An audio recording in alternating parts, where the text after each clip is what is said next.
ইচ্ছে হলেই পারতো এক সন্ধে সাথে থাকতে, কেন মুখ ফিরিয়ে চললো অজানায়।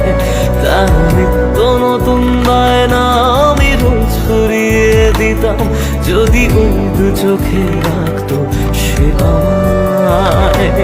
তবু আড়াল করে কষ্ট আমি হাসির মাঝে বলবো, তাও ক্ষমা করে দিলাম আমি তোমায়, আমি তোমায়। সে তো ইচ্ছে হলেই পারতো এক সন্ধে সাথে থাকতে, কেন মুখ ফিরিয়ে চললো অজানা।